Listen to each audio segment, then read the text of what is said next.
Pete, we're going to start with Manchester City. Now, Julian Alvarez, there's been some talk he's been tipped with a move away potentially from the Etihad. Have you got an update, please, on his valuation and his current status at the club?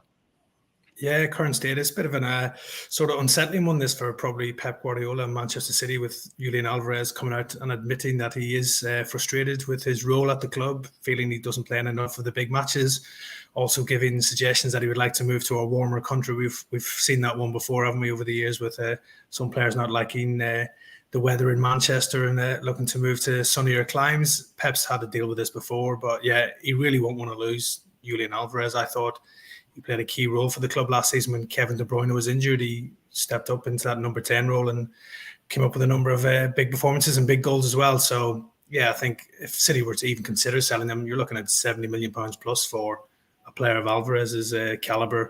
World Cup winner, can play in a number of roles, and I just think he'll get better and better as well. I think he's at a good age now where he'll progress and really fulfill his potential as well. City are under no pressure to sell, we know that, although the player has hinted that he is unhappy. I'm sure Pep will sit down with him and have a discussion with him once pre-season's out of the way and try and persuade him to stay for at least another season. And he's under contract until 2028, so yeah, he's on a long-term contract. I don't think Manchester City will be rushing him out the door, but Pep has admitted in the past if a player is unhappy, he is open to letting them move on as well. But we've seen this in the past with Bernardo Silva, who's suggested that he's unhappy, and he always remains at Manchester City as well. So I think we could have a similar situation here. Pep might have to put his arm around Alvarez and tell him that he wants him to remain part of the plans, and I don't envisage a move for Alvarez this summer. Paul, picking up on that then, how is Pep going to fit him into the team with Haaland? Are they going to play two up front? How is he going to keep him on side for the foreseeable future if he is to stay? Listen, Pep doesn't change, does he? He doesn't change for anybody. He's not influenced or swayed by any outside media, outside influences. More so his players. He does his own thing his own way. And if Alvarez wants to stay, I mean, he knows his role in the team. He's still only 24 years old. I mean, he signed a contract extension last year, didn't he? Till 2028, like Pete said. So it's just, listen, for me, it's just, there's a couple of strange noises coming out of Manchester City at the moment. You know, the Edison stuff, the transfer potentially muted to Saudi, the De Bruyne situation that had to be cleared up, now Alvarez. And it just seems like for the first time in a while that there's a couple of players that are not happy being bit part players at Manchester City or not playing a main role at Manchester City. So it's an interesting one to come out now. And the fact that Alvarez has said that he'll comment further on it after the Olympics. I mean, we know the Olympics, it's not a long tournament, so we're not going to have to wait a long time for him to come out and clear it up.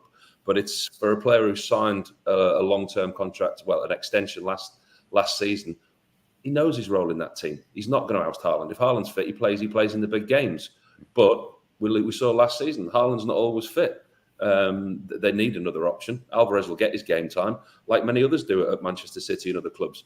They think, oh, well, I'm not playing in the big games. I'm only a bit part player. But then you get to the end of the season and they've played 32 games. And that's what happens at these big clubs with the big squads. Moving on, Pete, we know that there's been some talk talking of exits about Calvin Phillips potentially leaving. Is he closing on a loan move potentially this summer to another Premier League club? Yeah, I fully expect Calvin Phillips to move on this summer. He's been getting a few minutes for City in pre-season. I think he played centre-back against Barcelona and did quite well, but I don't see him having any chance of remaining at the Etihad. I think it's a mutual parting of the ways is needed, whether that's a permanent deal or a loan deal. I'm sure Calvin Phillips probably would prefer a permanent deal so he can go and set down some roots at a new club.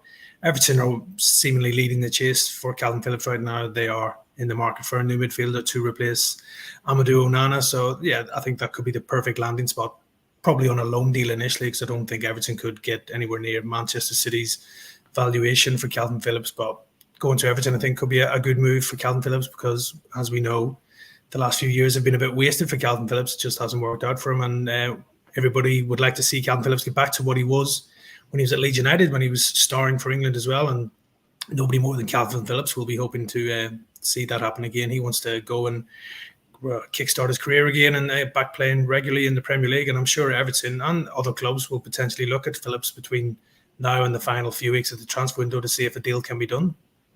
And so in terms of potential other exits potentially, I mean, Paul, there's been some talk. Jack Grealish has said he was sort of annoyed about being omitted from the England squad, quite disappointed. What do you make of his situation at Manchester City? Can you see him having a potential impact on the club going into the foreseeable future?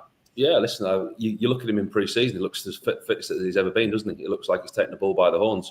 He's going to have been gutted to left out the England squad. I mean, you look at the players that Gareth Southgate took, you look at Wharton, Eze, Palmer, Anthony Gordon, very, very little game time and impact between any of them. You're telling me during that tournament he didn't look to his bench and wish that he had Jack Grealish and James Maddison there? I think that was, hindsight's a great thing to have. But the omission of Grealish and Maddison, I think was potentially a mistake going into that tournament. You look at what he can do, Jack Grealish. The biggest thing he gets you is free kicks. He wins fouls in the opposition's half. And I think he would have just given that England side something different coming off the bench. But that's by the by. I think for his impact at Manchester City, Doku's come in. I think Doku's been excellent since he's come in. Watched him in the Euros as well. Was really impressed with him there. And I think that Grealish is going to have a battle on his hands to get his place in the team regularly and play in the so-called big games like Alvarez talks about. But I think that's something that he's going to relish. You look at the way that he's handling pre-season. You look at what he's saying at the moment. There's no talk and no sign from Jack Grealish that he's moving on. No talk that he wants to move on. Whether you get to January and he's not played much football and he hasn't had an impact. But I think Jack Grealish just secretly in his own head, he's having a little battle with football at the moment, and he's determined to win it. And he's going to play, and he'll play in the start of this season. And he wants to have an impact at Manchester City because of what's happened at the Euros, and it's clearly hurt him. Paul, following on from that, we know they haven't won a game yet on their pre-season tour out in the US. Jim, we can take that with a pinch of salt. I mean, Pep said their conditions getting better. Do you still expect them to start the season flying? You don't read anything into pre-season. I mean, we do because we've missed football. I mean, we've had the Euros, which isn't the Premier League, and we all miss football, so we all watch the games, and you try and read into pre-season results, and you don't. It's all about getting minutes into players' legs. The final game before the start of the season, even then, you've not necessarily got all your players fit because we've had the Copa America, we've had the Euros. Players are on different levels of fitness, and I do think that it affects the start of the season because I've been in squads and teams where players have come back later than others. And managers are now so driven by sports science, by what coaches say they can and can't do to players for their load, for their training levels, etc. Managers are sometimes put under pressure not to play players as soon as they would like to normally. So that's why we get a few strange results at the start of the season as well. So you see the Premier League, teams don't necessarily always hit the ground running. I certainly wouldn't be worried about my team if it was Manchester City, the way that they're performing in pre-season, simply because he's had half of the squad there. He's still getting dribs and drabs back. They won't be getting the minutes into the legs. You don't read anything into the pre-season, but I do think that the tournament seasons, as in the international tournament seasons, does have an effect on the first few games of the season because of the load on the players.